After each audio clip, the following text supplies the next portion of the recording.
has already begun. This is the Bandingen flyover. It's being built to alleviate a common Jakarta challenge, the crossing of surface streets and railroad lines.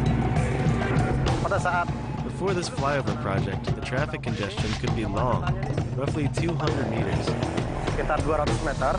Pasek Sanjaya is the foreman on the site. That happens when the train passes and street traffic is stopped at the railroad crossing, resulting in congestion.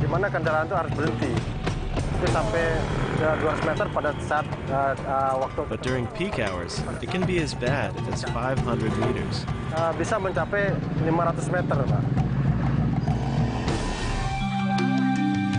But solving Jakarta's congestion doesn't come easily.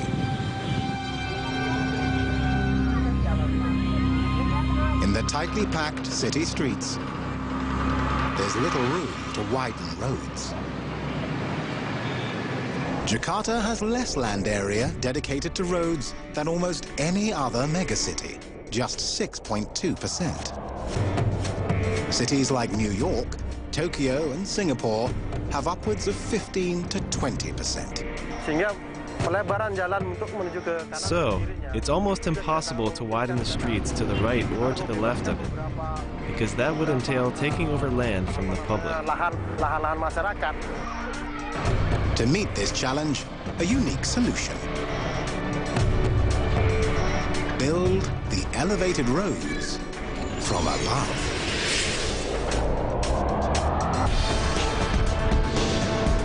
Known as a girder launching system, the temporary structure is erected above the road deck.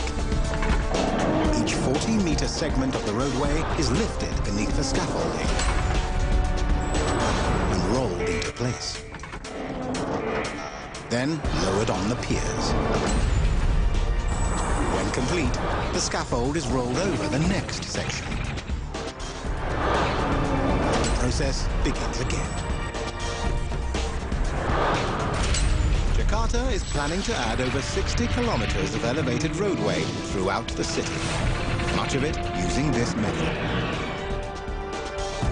including highways, toll roads, and portions of an outer ring road.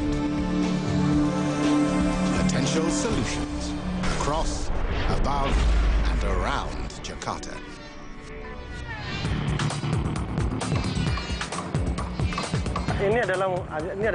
This launcher system is one of the available options to move girder blocks on the bridge.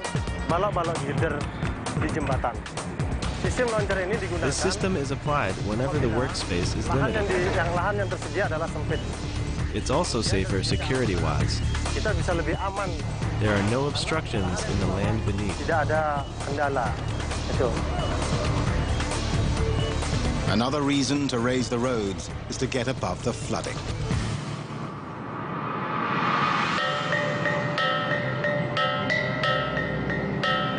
That's because parts of Jakarta are subsiding. For decades, Jakarta residents have pumped water from the ground for drinking, cooking, and bathing. And with it, the very foundation beneath their feet disappeared. The result is known as subsidence, the literal sinking of the land due to groundwater removal. 30 years ago, the residents didn't realize that pumping a lot of groundwater would cause land subsidence because you can't see it with the eye. 40% of Jakarta sits 1 to 2 meters below sea level. You only sort of gradually realize 20 years later that we're all sort of living in lower land than what we were before. During heavy rains, water pools in these low-lying areas. To keep up, Jakarta relies on a network of embankments, retention ponds, and pumping stations called polders. This is the Pluit polder facility. Floodwater fills the holding pond, or polder. When the level rises, pumps at the station are used to discharge the water to the sea. A total of 11 pumps, each with a different capacity, are used at the 3 structures there. Joko is the manager of the station. For 30 years, he's been fighting floods, one pump at a time. If it were to rise up, we would use another pump. If that's not enough still, we would add another one. And there are over 300 pumps like this along Jakarta's coast. But sometimes, even that's not enough. The cause of floods in Jakarta is from rainfall that's too intense for the amount of water we're dumping into the pumps. The Pluit station has a pump capacity of 48 cubic meters per second. And in this neighborhood, it's not unusual to receive 50 or 60 cubic meters per second of floodwater.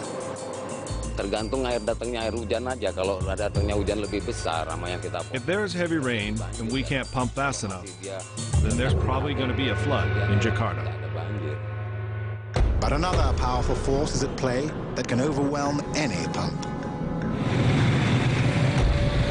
Jakarta can get flooded from more than one direction.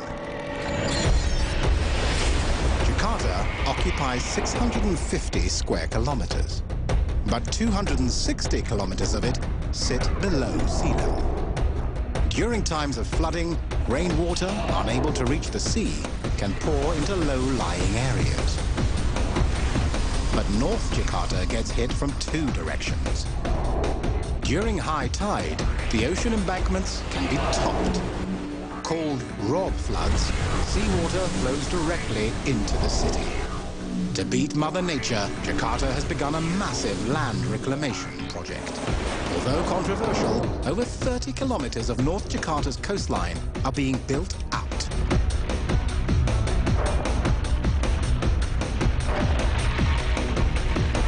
Artificial land is being extended 1.5 kilometers into the Java Sea.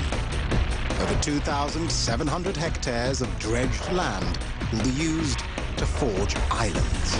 Apartments and residential areas will rise on what is now the open ocean, providing much-needed housing for the growing population. And surrounding it, a new seawall, standing 3 meters above the ocean.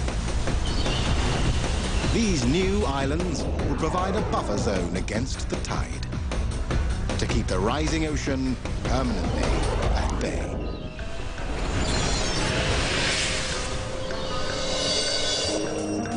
And for the first time, much of North Jakarta's flooding may soon disappear.